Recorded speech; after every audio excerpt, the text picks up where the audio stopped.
Thanks for joining us and welcome back to the Watchman on the Wall podcast. Periodically, we'll bring you true stories of angelic encounters, heavenly visitations, near-death experiences, as well as modern-day prophecies that are relevant to us today. When we come back, we'll begin our next episode.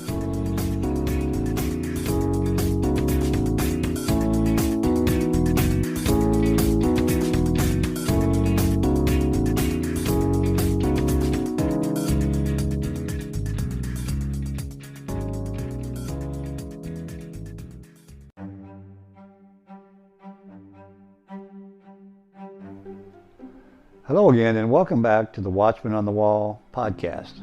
Today we're going to hear from a lady who's been struck by lightning 4 times, and she's had 4 near-death experiences. Her name, Sharon Milliman. But before we get started, I'd like to introduce a good friend of mine, Fred Connor. Fred, welcome to the program today. Well, thank you very much, Brad. It's a pleasure to join you for the first inaugural broadcast for me. On a topic that's of certainly wide interest to many people. It's NDEs, near-death experiences, and it's quite fascinating to hear the story that I think all your listeners are going to hear shortly about this woman's journey from the present life as we know it to the beyond, and what she tells in her account of her experience there. I mean, from my own experience, tell you that I don't have any expertise in this area, but I have a strong and abiding faith in the hereafter, and always interested to listen in awe of people's experiences of this nature. I myself have sort of an amorphous imagining of what the hereafter must look like from my early youth to through college to the present time, based on art studies to Christian doctrine, catechism, to what we hear preached in the sermons and church, and here's one person's account of her experience in the realm of traversing the present existence to the hereafter, and it's fascinating to listen to. And I reserve judgment, and but I listen with awe and invite all my listeners and our listeners to do the same. I think that's probably pretty good advice, Fred, and I find it fascinating that she had 4 near-death experiences, and today we're going to be highlighting her second near-death experience was actually her 4th lightning strike that she lived through. I think that's fascinating in itself, and the fact that she wrote 3 books on the subject. So without further ado, let's turn it over to Sharon Milliman and her second near-death experience. My name is Sharon Milliman. I live in West Virginia. Okay, so my second NDE happened in 2005 in the summer, and I was sitting on the back steps of my house talking on a cordless phone, and it began to rain, and I heard thunder, and then I heard a loud crack, and a lightning bolt came out of the sky and hit my right arm. And when it did that, I felt this burning, searing, agonizing pain, and the lightning went through my body and then traveled underneath the house, and it left, and it blew the transformer that was right in front of the house. But once it hit me and went through my body, it left black tar marks on the concrete steps. And I had felt that pain, that burning, searing pain, and that only lasted for like a minute. And then I just peeled up out of my body. My spirit just came right up out of my body. And I didn't even know I was dead at that point. And I went into my house, and I start looking around, and I noticed that everything has this burnt gold look to it. And I looked at my curtains that were in my kitchen, and they weren't mine. And then I went into my dining room, and the furniture wasn't my furniture. It was my house, but nothing in it was mine. And I was getting very confused about what was going on. And like I said, I didn't know I was dead, so I couldn't figure out what, where people were in the house. Why was this furniture not mine? And then I heard this old time radio, and it was playing, it sounded like something from back in the 20s or 30s. And I couldn't find it. I was looking everywhere for this radio, and I thought, well, there's no power. I knew something had happened, but I didn't know I was dead, and I just couldn't find whatever was making that radio sound. And then just about the time I started to panic, there was this huge, loving, formless presence that appeared. And I mean, he was huge. And he just filled me full of this peace and this love that I've never felt in my entire life. And I wasn't afraid anymore. And it was like he just picked me up in his big arms, and we started moving sideways. I didn't go up and I didn't go down, but I went sideways, this presence, and I went sideways.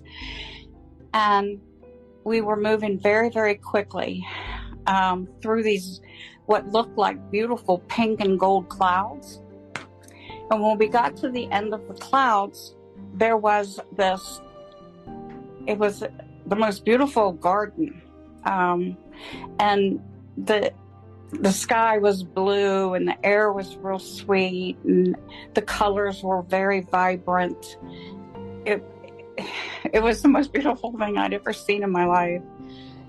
And I could hear birds singing, and the flowers were colors. I don't even have words to tell you what colors they were, but like the pinks were pinker, the reds were redder, yellows were brighter yellow, much more so than what you see here. And I still didn't know at that point that I was dead. So I really didn't know what was going on. I was kind of just going with the flow. And two men came forward. As we moved a little bit further into the garden, two men came forward and greeted me. And at first I thought they were angels, but then it hit me because they were wearing this real expensive, finely woven linen clothing, and they were glowing, and I thought that they were angels. And then it hit me like instant divine knowledge. I was like, oh my God, no, those were my two brothers who had died when they were babies. And I was only a baby when they died, so I had never met them. But it was like instant knowledge that these were my brothers. And when they smiled, they looked exactly like my dad when my dad was a young man. And they were so beautiful. And there was this just amazing, beautiful family reunion. It was so wonderful. And I kept telling him, Dad would be so proud of you, because they were so beautiful. And they appeared to be about the age between late 20s and early 30s. So actually, they were the ones that had to tell me I died. And when they told me I died, I was like, okay, I can do this. This is okay. Because I wasn't afraid. I felt so much love and so accepted. And that was one of the big things that I couldn't get over. And when they told me that I had died, I looked down the front of me and I could see my hair coming down the front, and I could see my body, and I was a better version of me. And I could see my clothes and my feet. I could feel the grass, so I had all of my senses. But everything was very heightened, extremely heightened. I could see like all the way around without turning my head. And I could see far distances, great detail. But I looked down the front of me and I could feel the grass on my feet and this was sweet smell of like freshly cut grass. So, well, once they told me, I was like, okay, I can handle this. This is all right. And then, so we moved a little bit further into the garden, and there was a bunch of other people that started to gather around me, and they were like from all different time periods. The women were in these beautiful dresses, and some of the men were in fancy suits, and then there was other people that were dressed, you know, like we dress today. So I just knew that they were from different time periods, and I knew them, but I didn't know where I knew them from. And they all gathered around, and not one of them was over, like, they were between late 20s, early 30s. So not one of, I didn't see any old people. I didn't see any sick people. I didn't see any people hurting or crying or anything like that. Everybody was young and glowy, you know, just so beautiful. And it was incredible. And they just gathered around me and just loving me. And then it was time for my life review. And that's when the big, huge, loving presence went from beside me to behind me. And my brothers got on either side of me. And then all these other people, they gathered around. And it was time for my life review. And what I saw was like an old-fashioned screen. And I'm watching like a black and white movie and going really fast, like on an old-fashioned movie reel. So it's going really fast. And it was my whole life. I saw myself as a little kid. And it was just from the moment I was born all the way up until that moment that I died in my backyard. It was like over in a blink of an eye, just like a snap of a finger, and it was done. And I thought, wow, my life must be really boring because it's over so quick. I asked my brothers, you know, like, okay, something's missing. What's missing? Something's off here. What is it? And they just kind of grinned. They weren't going to tell me anything. And I was like, really? You're going to do this now? But they never really answered. But what I got out of it was that this huge loving presence was God. And God at that time did not take on a form. He was just a spirit.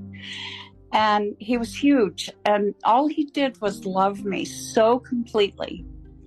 And all of those people that were around me loved me so completely and accepted me totally. And there was no judgment at all. And I didn't know that I was supposed to be judging myself. And so they didn't judge me and I didn't judge me and there was no judgment. And so that's why it was over so quick. And then I heard a male voice say, what you put out into the universe will come back to you. And I had never heard words like that, so I didn't know what that really meant. But then as we kept walking, it was like I felt like I was hooked up to a giant IV bottle of knowledge.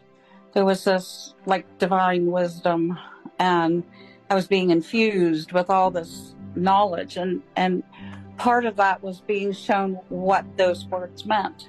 And what I was taught was that, you know, or what I was shown was this, like, I call it the boomerang effect, where you throw a boomerang and it gets faster and faster and it comes back at you. Well, that's kind of like what happens with our thoughts and our words and our actions and how we treat people here and what we do. Goes out into the universe, spins, gains momentum, and then comes back and like a boomerang and will just smack you right in the head. You don't know when it's coming or how it's coming, but it will come. So that kind of made me realize I better be the girl, keep my mouth shut, be nice and loving and compassionate and kind and those kinds of things, because that's what I want to come back to me. I don't want that, that other stuff. So we kept walking, and I was getting more knowledge as we were walking around in the garden, and I, like who God is, what God is, how the universe was put together. And I kept saying to God, you're so awesome. This is so awesome. You're so cool. And I told him, I said, you're so simple. And us human beings make you so complicated, and you're not complicated at all. And I was shocked. I was like, oh my gosh, because he's not what everybody makes him out to be. We'll be right back with more of the NDE of Sharon Milliman and my special guest, Fred Connor, right after these messages.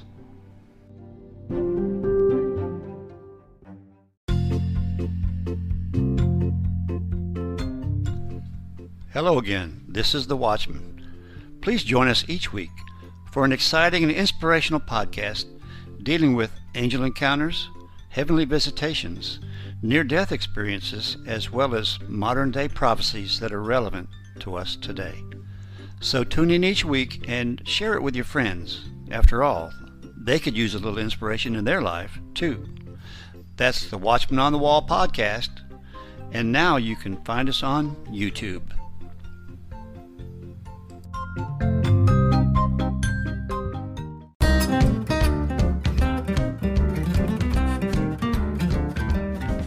Please join us on the Watchman News Network. It's a video news presentation of relevant stories dealing with end-time topics. Just subscribe to the Watchman on the Wall podcast on YouTube, and you will instantly have access to our latest WNN report. That's the Watchman News Network, exclusively found on YouTube.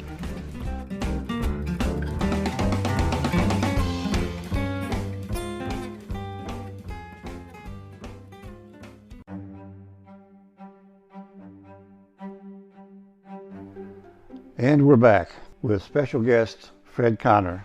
Fred, I find it fascinating that many of these near-death experiences have similarities. I mean, today we hear about the beautiful gardens and how Sharon had a life review and met her brothers. Many of these have the same similarities. However, they're all unique in their own particular way.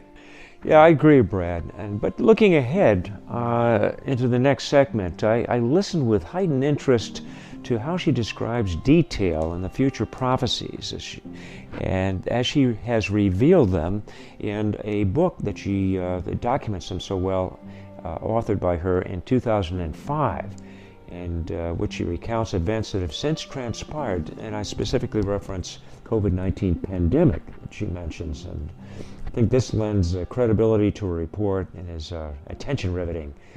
Yeah, but without revealing too much, I think it's best if the listeners hear her tell her own story and decide for themselves if they don't share my own fascination. Yeah, Fred, I definitely agree with you. And I, too, look forward to hearing the rest of this story. So here now is the rest of Sharon Milliman sharing her near-death experience. As that was going on, I was looking around, and I heard this music. And there was music that was what I call big music, huge, big music, many instruments, lots of like orchestras put together, drums and pianos and stringed instruments and that kind of stuff. And I noticed that everything had a vibrational sound. The trees had a sound, the rocks had a sound, the water had a sound, the grass had a sound. And when you take all of those individual sounds and you put it together, you have the most magnificent choir and orchestra that you've ever heard in your life, and everything is singing praises to God. And so I was just kind of, all of this stuff was happening, And I'm sure I was only there for a couple minutes, but it seemed like I was there for weeks and weeks and weeks because there was no time. You know, there was absolutely no time. So after I heard the music, I started to, I could see like this, what I called the glorious city, and it was off in the distance a bit. And there was a wall, golden, it was a bright wall that goes around the city. And in the middle of the city is a round building. I mean, there was lots of buildings, but there was a big round building in the center, and it had a golden dome on it. And then I saw some buildings on the outskirts of the city. Like I saw a place where babies and children go, and they're loved and cared for, and you know, they're running around and playing and having a wonderful time. And they were all different like ages and stages. And so they have, you know, when babies and children die, there's a place that they go that they're loved and cared for by their past loved ones, angels, whatever. I saw another building that had, now all these buildings are made of like alabaster, marble. They're just beautiful. And the architecture is like, there's columns and archways and intricate detail carved into the marble. And there was I saw what I call the Hall of Knowledge, but I don't know if that's what it's called, but it was like a library, and it had a bazillion books from top to bottom, you know, from ceiling to floor. And it was about every subject you could possibly want to know anything about. You can go in there and get one of those books and you get this knowledge. And I saw another building that had these beautiful healing pools, like swimming pools out in the back behind it. I was like, oh my gosh. Just absolutely beautiful. The water was like living water. It was just like alive. And it was like a spiritual hospital for people who have died like a traumatic death or suicide. And there's mentors and teachers and angels and people that are there to help bring these people gently to the awareness of what's happened to them. And everything in heaven is very gentle. It is very beautiful. So they're loved into wholeness, you know, and loved into the understanding of what happened. And then I saw, there was this one room that I saw that was absolutely magnificent. It was a party room. And it had a big, huge chandelier, and it had a guy in the corner playing this giant, beautiful, gorgeous piano. And there was people dancing and laughing and talking. And there was a pink blush carpet on the floor, and these expensive paintings on the walls. And on the opposite side of where the piano was, there was a table that had this expensive white linen on the tables. And then there were silver trays. And then there were flowers, huge flower arrangements and candelabras, and it was just magnificent. But there was fruits and vegetables and meats and pastries and breads and just every kind of food you could possibly want on these silver trays. There was the women were in these beautiful dresses of, you know, like pink and purple and blue and yellow and red, and the flowers on the table matched their dresses. And then there were men in tuxes and fancy suits. And there was a butler, and he was walking around, and he was holding a silver tray on his hand like this, and he was passing around champagne glasses. And that's all I saw of that. I don't know what the party was, what they were doing, but it was so real, and it seemed so magnificent and festive and joyful. So I saw that, And then, so we're sort of in the middle of the garden by this time, and I'm just like in shock over all of it. It was so gorgeous. And there's a grove of trees over in the corner, and by the, off to the side from the wall or the city there, people have asked me what the trees were, and I have no idea what they were. But Jesus walks out of the grove of trees, and he comes up to me, and when he does, my brothers disappear, and I don't know where they went.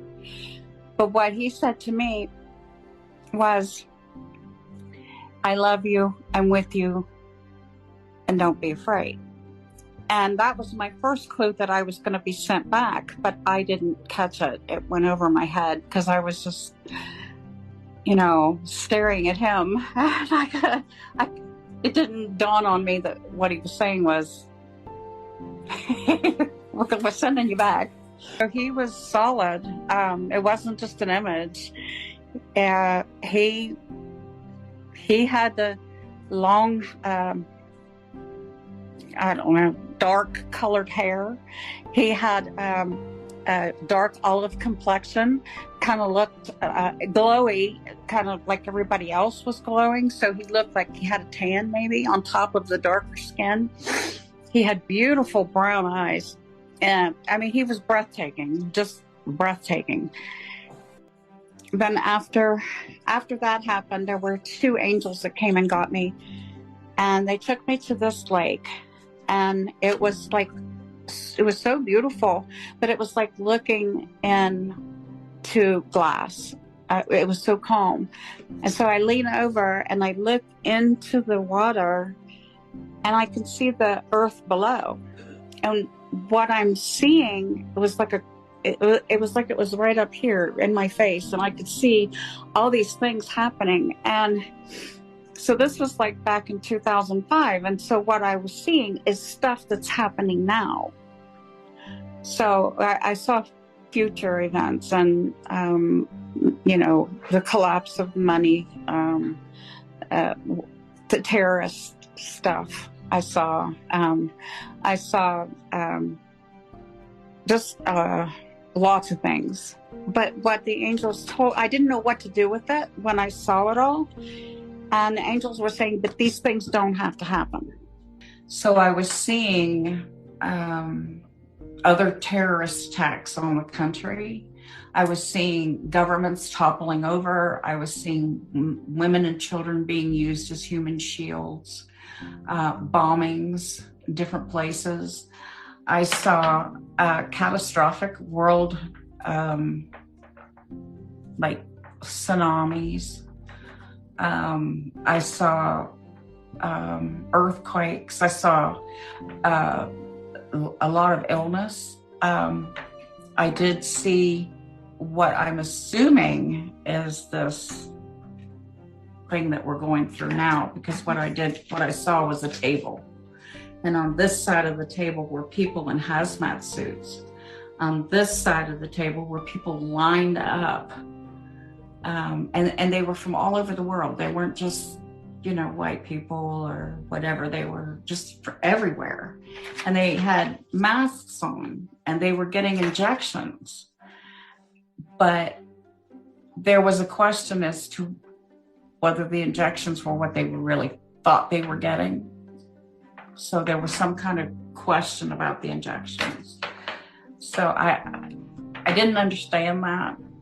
But then when COVID hit and I started seeing people in hazmat suits and, and was having like, injections. Oh, yes. I thought, that had to be.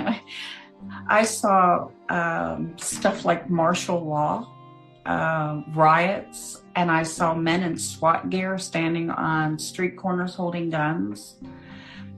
There was another thing I saw that I don't know how to interpret it, but it looked like a human being, but it really wasn't a human being. It was like a robot. So it was sort of like a artificial intelligence or something. I called him a RoboCop because I remember telling the angels, I said, that's RoboCop. But so I don't know Very what to interesting. make about it. Yeah. They're saying there's time to change, but we have to make that change. And then I was sent back to my body, and I'm if I had a discussion, a conversation about whether to come back or not, it was probably not a good one, and that's why I can't remember.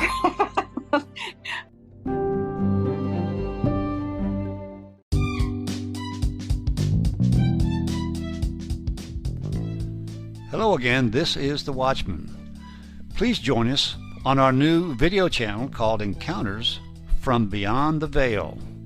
It's the same exciting content as our audio podcast, but in a shorter, but yet a video format. Also, please subscribe so you won't miss any of our episodes. That's Encounters from Beyond the Veil, exclusively found on YouTube.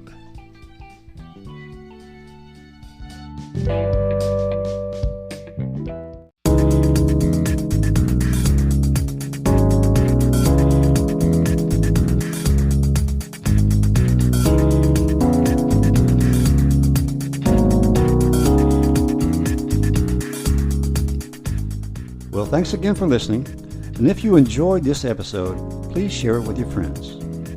Any comments or suggestions you may have, you can send to thewatchmanonthewall2020@gmail.com. We encourage you to subscribe so you'll always be notified of our future episodes.